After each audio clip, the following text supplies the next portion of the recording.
Christopher Winkle, our Chief Operating Officer, John Robertson, and our Deputy Mayor for Community Safety, Gary Gatewood. My office and City Council continue to have a very robust conversation.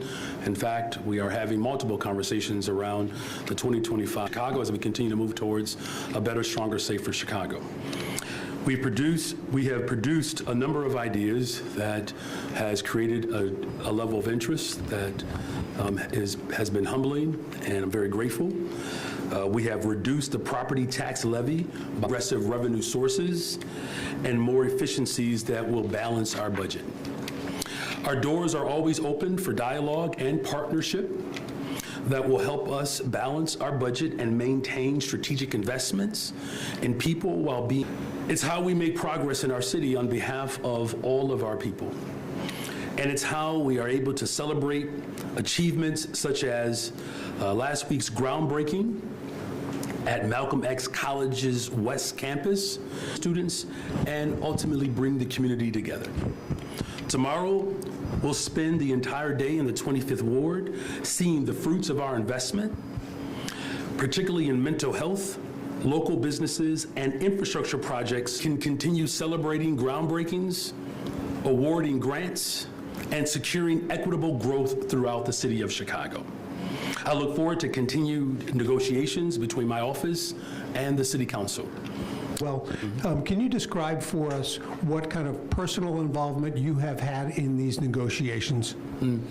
Yeah, look, I have relationships with several alders and with City Council members, and there are specific conversations with alders that have appreciated this new approach, right? And so, as you know, for the first time in the history of Chicago, we have, so as we have made it very clear, my responsibility is to present a budget that's balanced.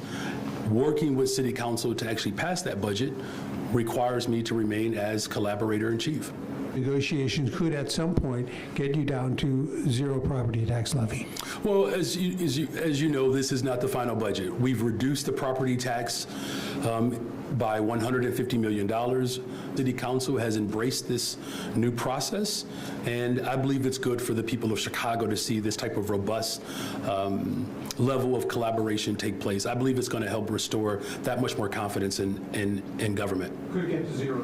Well, look, we're positions in your proposal, and will your revised budget proposal reverse those cuts as the Attorney General has demanded? Well, the final budget will reflect my values. That I can assure you. That a commitment to constitutional police proposals are just that. It gives us an opportunity to dig in a little bit deeper to see where there are opportunities where we can continue to make critical investments while also responding to the structural damage that I inherited. I believe that City Council members weighing in, you have folks in labor, folks in business, now you have individuals at other levels of government. That is how open this process has been, and I welcome that type of process. What do you say to concerns that proposed by the federal judge if they are not reversed? Well, look, hiring 200 more detectives is a part of my commitment to constitutional policing and the consent decree. I believe that this year we're at 58% of a clearance rate. That's the highest we've been since division. These are all measures within the consent decree that we have responded to with expediency and with care. Again, this is an open process that people get to participate in, and it's a process that I welcome. Good morning. It's been either approached or been included in some of these talks, because every once in a while we'll hear from someone who says, well, collaboration, but nobody's talked to me. Well, everyone has been reached. Everyone has been reached. Now, look, we have an open process where every single alder has been reached, and this is unprecedented, and some of them know that, right? I can tell you there's been other mayors who did not reach out to every single alder as my amenity to show up to this engagement. This is not a one-way street. It's a two-way street, and we fully expect all of the residents of the city of Chicago fully expect that when the mayor's office reaches out, that is an opportunity for them to engage. And can you highlight to bring down that property tax hike, and perhaps something that has been brought to you by the alders in the talks you're having? Well, look, as I've said, we've presented our ideas that are coming in. There are a variety of ideas that are coming in, too many to name, and there are many of those ideas. Well, I shouldn't say many. Some of those ideas have broader support outside of my administration. Right, it's one step here. Again, this new process allows for other alders to weigh in. So there are some ideas that are coming forward that city council members are not on the same page, right? And so what I have to do is collect all of that information, come up with it. It's an exciting time for the city of Chicago, and I'm not sure if I'll get a placard for being collaborator in chief, but we certainly have created a new precedent that I think will help us build a better, stronger, safer Chicago together.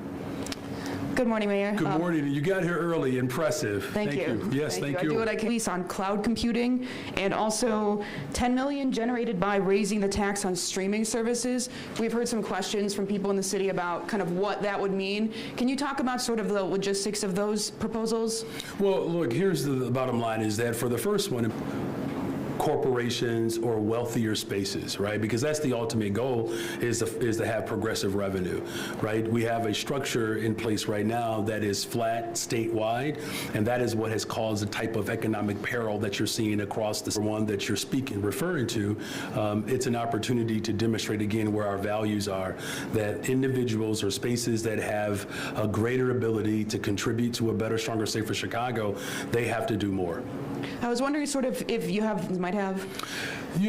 Chase, if could offer it up. I mean, look, whatever we decide to do, everyone is going to be impacted.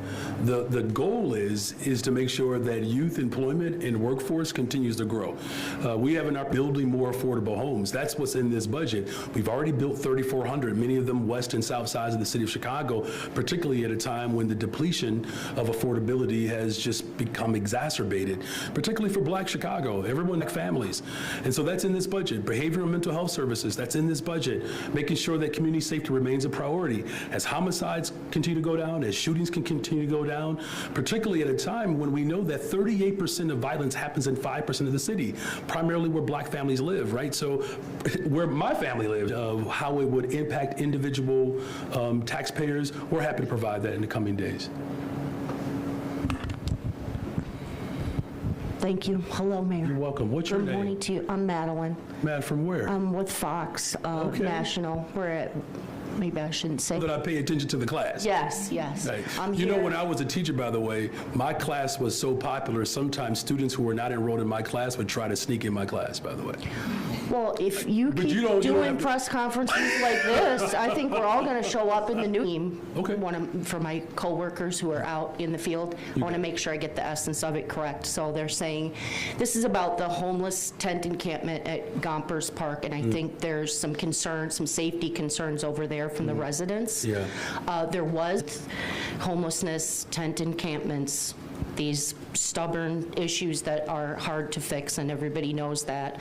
The 5-year plan was laid out, but what we're wondering is, and they were told that there would be then the new year, then just vaguely sometime in the new year. Yeah, look, first of all, thank you for the frame of that question, quite frankly. Look, I continue to raise the question around what is it that we have to do as a society to demonstrate that we actually care about individuals who have fallen on very hard generations, right? And that people, too many families are a paycheck or an emergency away from finding themselves homeless.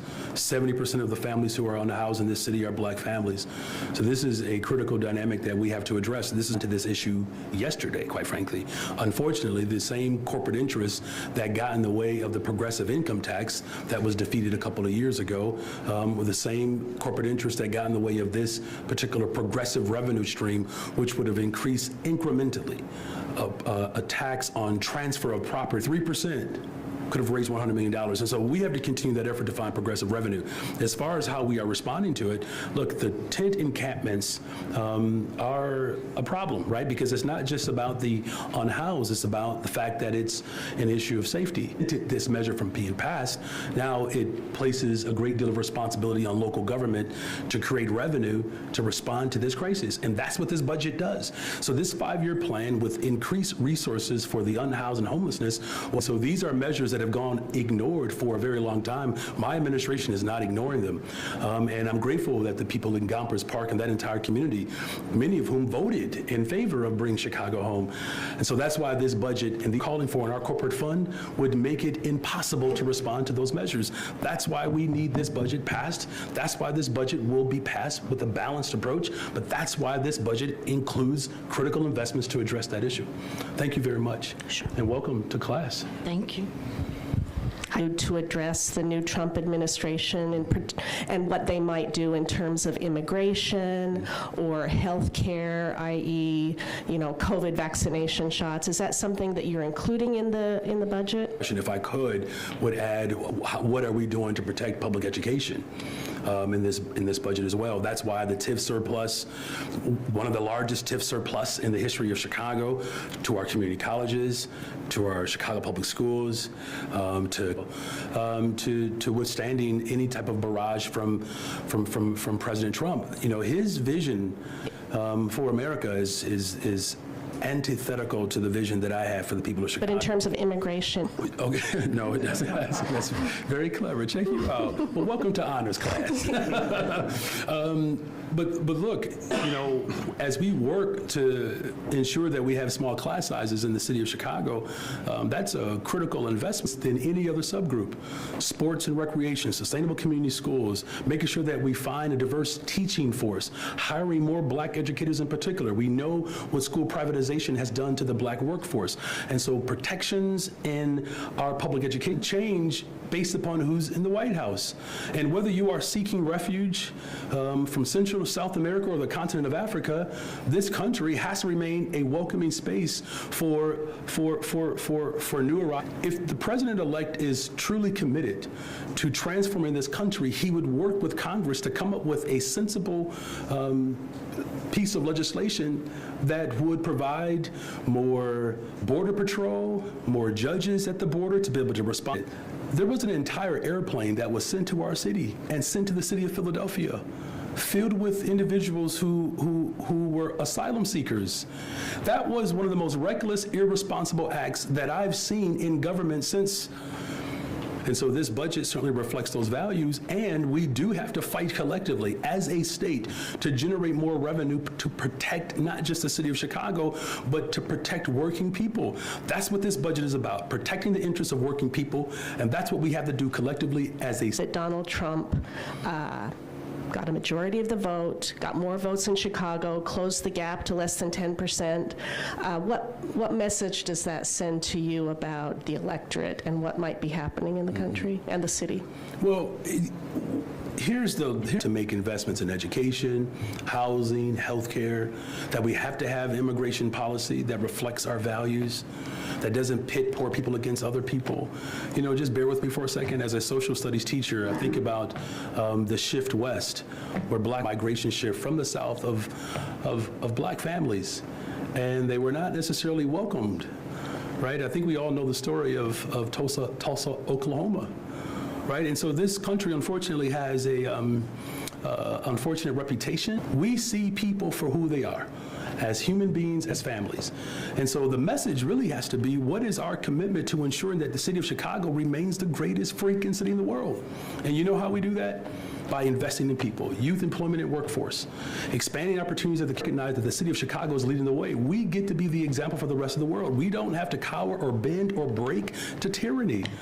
We can invest in people, establish an economy that works for everyone while securing and protecting our democracy. And that's what the city of Chicago represents, and I'm glad to be the leader. Yes. It wasn't, but I see where you're going. I've been watching a lot of football lately, so a beeline from the budget. On the forthcoming Quantum campus on the city's south side, will the city require a community benefits agreement, as some residents are? Continue to have, as you know, that I've been, a proponent of such activity, and I'm grateful that the community is stepping up, saying that this is something that is paramount, particularly at a time when you have such an opportunity, right, for around environmental justice. And our Chief Operations Officer is working with partners to secure a transition into a full-throated Department of the Environment, and a community benefits agreement, and conversations as such, I think are absolutely appropriate, and I'm looking forward to having those conversations moving forward. There are concerns on this project. Is the city moving too quickly? Can you address those concerns from residents? Well, are we moving with expediency to ensure that there's economic development on the southeast side of Chicago? Absolutely. My Chief Operations Officer, we just kind of looked at each other for a second because remember, but I will allow my Chief Operations Officer just to speak to why we are moving with that type of pace and what it means for our economy. John. Good morning. John Robertson, Chief Operating Officer for the City of Chicago. It's really important that, and so the Cut the Tape initiative that the mayor asked me to lead is all about trying to figure out within city government, how do we make things happen? How do we get it done? And so we're working very closely with all of the stakeholders. We're working very closely with the quantum leap in terms of technology and opportunity. Look, this is the second quantum computer that will be, this is the first quantum computer that will be built in the U.S.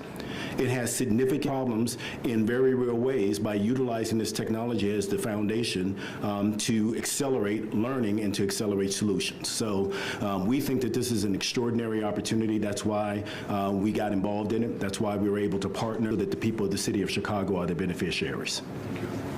Thank you, John. Hi, Mayor. Hi. I was wondering, federal relief dollars, they've been under discussion to help lower the property tax hike. Is some or all of the $31.5 million in ARPA funds that were slated to do a second round of guarantee? There are, well, first of all, the whole point of the ARPA dollars was to essentially invest in communities that have been historically disinvested in. And so that reflects our values, right? And I made it very clear from the very beginning as a line of questions have come forward. See it that way. They don't necessarily believe or agree that these dollars should go directly to individuals that have been historically disinvested in. As I said, the accumulation of wealth has been abysmal, particularly for Black families. And you hope just to break even.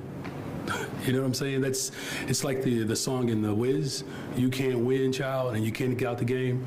Don't worry, just Google it, just trust me, right? And so it's that type of desperate state and unfortunate set of circumstances, but I'm gonna continue to remain and keep an open mind of how we can make those investments, GBI, as well as develop investment, I believe, Chase, for small businesses as well.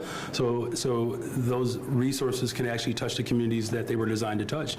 But again, what we need to get at, which is repair the structural harm, but we remain open for those type of suggestions and feedback.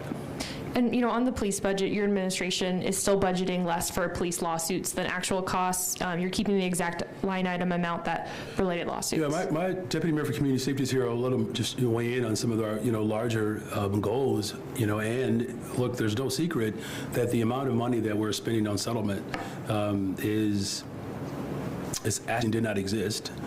And so now we're paying out settlements that, were a part of abuse cases before, I was, out of high school, right? Of policing in this city, and I believe that transformation is happening, but also working earlier and sooner with some of these cases to be able to not accumulate state's attorneys of the past were incredibly irresponsible and reckless and heinous. And the city of Chicago has to do its part to offer up reparations in this aspect to Black men. Our state's attorney, Kim Foxx, exonerating dozens and dozens and dozens of cases. So that effort is ongoing. Gary, would you like to add anything else to that? With police and communities. And this goes back to the choice in leadership that the mayor made, appointing Larry Snelling to lead the Chicago Police Department and having a more partnership approach to how we look at different ways to work together and building out their trust, and not only with police, but government across the board. It is our hope and our goal that in building the trust in those relationships, we get out of a place where you need to have those settlements, because then you have this administration or the Chicago Police Department. So that's the work that we're doing, and that's the work that we'll continue to do. Thank you. Easing on down the road to... That's what I'm talking about. I know what you're talking about. There we go. I think Quincy Jones, Chicago native Quincy Jones, was involved. Nice and great. Vowed to deputize quote-unquote military assets to carry out his mass deportation plans. As mayor, if the president somehow deputizes military or National Guard on the streets of Chicago to assist in deportation raids, what do you do? Well, first of all, that would be to take. It would be. And I hope that the president-elect reconsiders that approach. There's no disagreement in this country that we need comprehensive immigration reform. We could do that now, in fact, right? It's not too late. So I know President Joe Biden has worked with the Senate. He's attempted to work with the House of Representatives to actually pass something of substance to provide border patrol. There's so many other measures that we can take as a country. One of the things that's important that the people of Chicago know, that we have partners at the state level, at the county level. We're all going to work together to not allow the president-elect to use such as a society of people. We have to just treat people better. And I'm not saying that it allows for just mismanagement. Certainly we're not doing that here. In fact, when the mission began, there was no plan. We have not had a single bus arrive in the city of Chicago since, and people have come to this city without federal support. What President-elect Trump can do is partner with mayors like me who see a pathway forward. We're calling for reparations in Chicago, as well as making sure that we create a shelter center. We're going to work with our county partner to ensure that our entire region becomes a model for how the world can behave. And let's not play into the fear and anxiety that unfortunately the president-elect is, quite frankly, profiting off of. Just a quick follow-up. The President of the United States of America. I'm not, look, I've had to deal with brother-in-laws. I'm just saying. It's not a difficult, dynamic to meet with the President of the United States of America. We're not going to meet it. Transparent budget process this year, what challenges and successes have you found that you will take into next year's budgets that you'll hope to implement? Well, first of all, the success is the fact that we actually have a process now. That is a success, right? Many of you all have covered, of why these actions are being had. The way the First Lady describes it, my wife says, I say, honey, you have all these people with all these different ideas, and you're trying to corral people around a set of values that works for everyone. And I'm like, many of them did not have that. Now, the challenge, of course, is what I was simply alluding to. You have, and I don't know who brought this up. One of your colleagues brought it up about this sort of the configuration of which revenue ideas are you considering and which ones you're not considering. Part of the challenge that's aligned with my values, but there are other alders on the city council that do not, even though that could be a good idea. It's not just my office that has to be, leading the charge. Alders have to step up and have its way out. As you've already seen, I've reduced the property tax by $150 million, and there are more ideas and more gains to be had.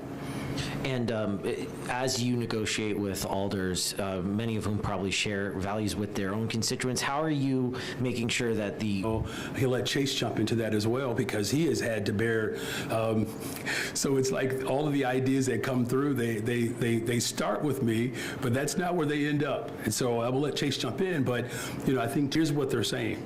They're saying that, Mayor Johnson, your vision to hire more young people, that speaks to the values that exist around the city of Chicago. I don't know if there's anyone saying don't hire more young people, right? Behavior and mental health. Money in our public schools through the TIF surplus as a result of these community engagement meetings, right? So they're already seeing their values reflected in my proposal. Now it's a matter of just collecting those ideas that we can configure that, again, maintain our values, but figure out ways in which we can negotiate the details. But Chase, as part of the roundtables and what's amazing about about just getting community feedback is you get the entire gamut. You have folks that are saying, I'm looking at trying to get better public safety, more youth employment, things like my neighbor.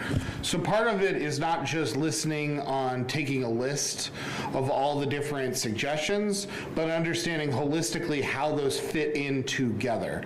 Are we talking about specific issues around safety on a specific street, or we items as we come up? And we're constantly thinking about that. You know, most people when they go to the budget roundtables, they aren't coming with, raise this tax for me, please. But we have to keep in mind, hey, I need this service. Partners. Thank you, Chase. Triangulation, that's Bill Clinton. Effort for extra credit there. That's right, very good. So I'm wondering if you can help us understand something, right? Because we keep getting a tax increase. Who specifically are you meeting with? Who's sort of leading this effort? Who are the specific budgeteers? Can you name names? Yeah, well, first of all, I will say that every single alder has been contacted. As I said, that there are some individuals, and you know, we have slowed things down for those individuals who are, you know, adjusting to a new process. You know, as far as the budgeteers, we'll get you those names. I'll get Aaron to send you those names, but that's very transparent. The fact that we even have budgeteers that debunk, you know, budgeteers, community process, providing a proposal, saying out loud they're willing to negotiate. The fact that they know that $150 million is now off the table speaks to the fact that we've been in communication. Now, I have not called that a deal, by the way. So if there's still a proposal, it's ongoing conversation, and we'll continue to have those with individuals who decide they want to show up for it. One of the things I think you've made clear, you know, you've talked about not wanting to kick the can down the road and making sure that your daughter's a steady, reliable source of income, and so far you've just not abandoned asking for it, despite losing the vote last week 50-0. Can you go along with a budget that doesn't raise property tax rates? About whether or not I can do something, where I've proven that I can actually do something, right? So, you know, let me just say this, though, for the record. The vote that took place last week was an additional step. They're still going to have to come back and vote something up, right? So this is why it's important that we just keep context here. This is not about the destruction or beating something down. This is about lifting people up. Now, here's what I said from the very beginning. Cuts to police officers off. They want us to lay off fires. They want us to lay off EMT workers, streets and sanitation workers. As Chase said, and as John is responsible for, people want their trees trimmed. They have these specific dynamics on their blocks that they've created to do something that they're ultimately going to have to come back and do, which is their job, which is to help us find a pathway to make sure that these critical investments and services do not go away. Some of this you all know. I'm just going to say this. I know it's going to upset my folks in my people in Chicago don't have time for that. So I hope that answered one of your questions. How are you? Welcome back. Thank you. Sorry I was late to class. And then you got a chance to ask a question before people who were on time for class. Oh, no. See how equitable I am and forgiving I am? That other mayors, you know, I think specifically Eric Adams in New York, are kind of reconsidering their policies with ICE and collaborating with ICE, or cooperating with ICE, I guess I should say. Do you see the city of Chicago's policies on that changing at all under Trump? Well, look, I believe that action of my Superintendent Larry Snelling, to make police officers now ICE and federal agents. That's a non-starter. And in fact, it undermines the consent decree. And constitutional community can't trust them. What type of society are we creating when we are exacerbating the disconnect between community and policing? It's just not responsible. Look, I understand that we have a challenge with President-elect Donald Trump has the White House. He has the Senate. He has the House of Representatives. He has the judicial branch. Right now, President-elect Trump, decades and decades with that amount of absolute control. And here's what he's proposing. With all of that power, he could change policy the moment he is sworn in. he could actually create investments for the people of the authority to do that on day one. He has the power to fully fund our education system, to make sure that we are responding to the climate crisis. He has that power. He has power to pass legislation that will strengthen the first thing that he's interested in doing. With all of that power, not addressing reparations in this country, not addressing public education in this country, not addressing climate change in this country, not addressing real substantive policies around immigration reform. It would be a waste of power if he were to go down that route. In fact, it would be small and soft. The president-elect should get big and large and strong. Are you for, I think it's 52,000 migrants that have come into the city. I want to say 17,000 have resettled I'm here. concerned about everyone in this city. He wants to dismantle public education, a system that was built by descendants of slaves, particularly in the South, tomorrow, and meet with black educators who lost their jobs under privatization. That's what he could do now. He could meet with the families on the Southeast side to figure out how we actually, expedite a community agreement for a section of the city that's been ignored for, 32 years, John? Against the people of this city. He wants to work with us, he'll have a partner. But if he wants to come and threaten us, then he has declared opposition to us. Mayor, good morning. Good morning. How are you? Terrific. I want to take the teacher-pupil analogy to your term of your term here as mayor. I'm wondering, as a report card, as a progress report on yourself, what areas for improvement would you put atop that list, and what grade would you give yourself at the moment? Yeah, so for areas of improvement, when they get a chance to meet me and hear me, you know what they say? We never knew that was happening. Literally, I was on WVON the other day ago. Perry Small, congratulations, Perry, on her retirement. Started with the Harold Washington, her leader in this country, one of the most brilliant minds right here in Chicago. And I was talking to him about, John, we have put 3,400 affordable homes within our first 18 months in office. And here's someone who was engaged. He said, I never heard that.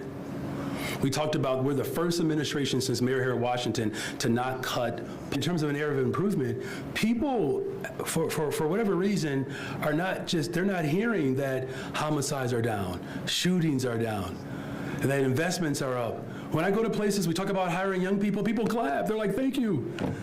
Right? When we talk about building up to make sure that people of Chicago actually know that we've had 2 credit upgrades, violence is down, investments are up, right? So I think in terms of the grade that I would give myself, look, I still think it's too early for me to do that, but I will say this, I reflect on this job. That's one of the hardest part about the job. Every single morning I wake up to a report of how many people were shot or murdered the night before. That weighs on me. When I think about the amount of families who cannot afford groceries, that weighs on me. I know what that's like. Look, I don't need, and people begin to make fun of the fact that I had fallen behind on my water bill. As much as I can get over that, I don't think people know how many people struggle just like I fell behind in my water bill.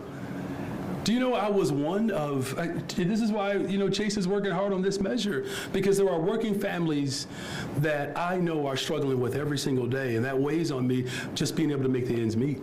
And so I'm the mayor of the city of Chicago, and I don't have to do anything that you asked me to do, quite frankly, right? So I appreciate you asking that question, but let me just be very clear. Hear me well. Until everyone in this city has everything that they need, no politician should grade themselves. Regardless of what grade I give myself, until we satisfy the expectations of the people of the city so that we can have thriving communities, every one of us has a responsibility to do everything in our power to ensure that becomes a reality. Following up on Taman's question, part of the reason it was so noteworthy that you proposed a property tax hike is that you campaigned against it, of course. So I want to understand why you're standing behind it now. Why do you think that property taxes are still the best way to raise $150 million? Do you view this as the best way to make a structural? Look, this is about making investments in people. That's what I promised I would do. And we're going to keep to that promise.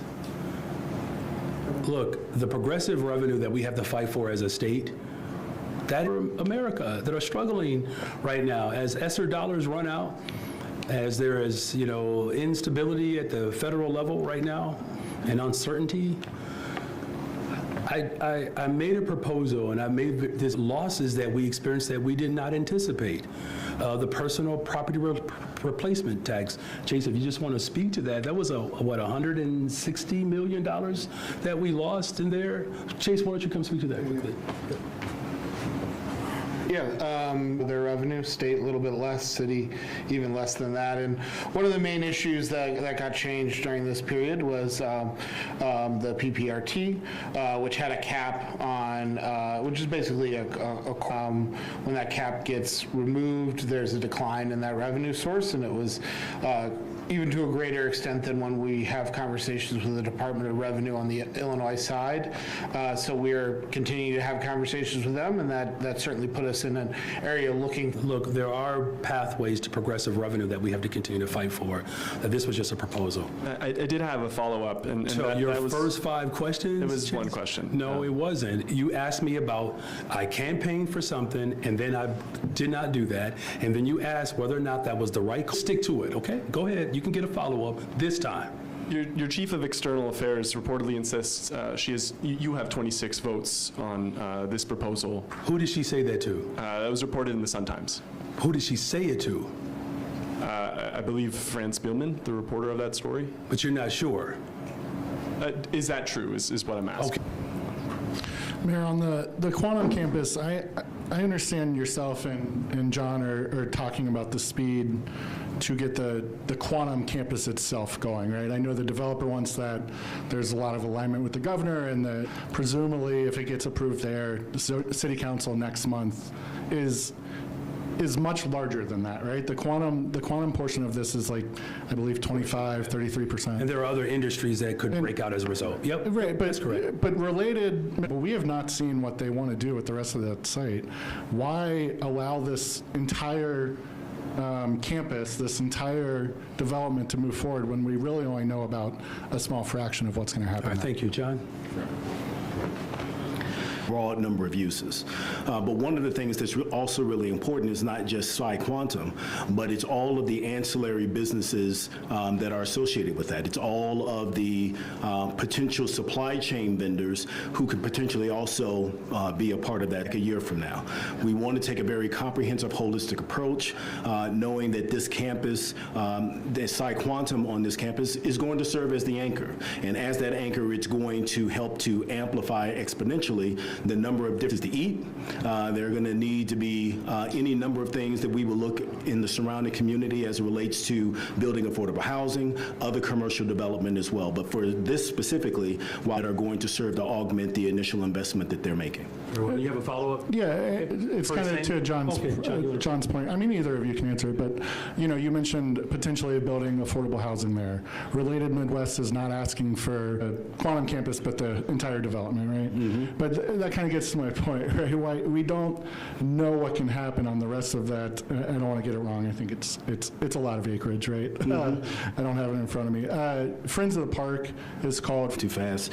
Look, I can tell you as a former building commissioner, one of the biggest complaints that I would always get is that the city takes too long. It takes too long to get a building permit. It takes too long to get through planning commission. It takes too long for the city to enable development. The types of things that are going to enable economic development in an area of the city that has long since seen underinvestment and underdevelopment. And so I think that there are going to continue to be checkpoints throughout this this particular site, but it is absolutely critical for us to move forward in getting the zoning in place so that we are able to recognize the benefits for the citizens of the city of Chicago.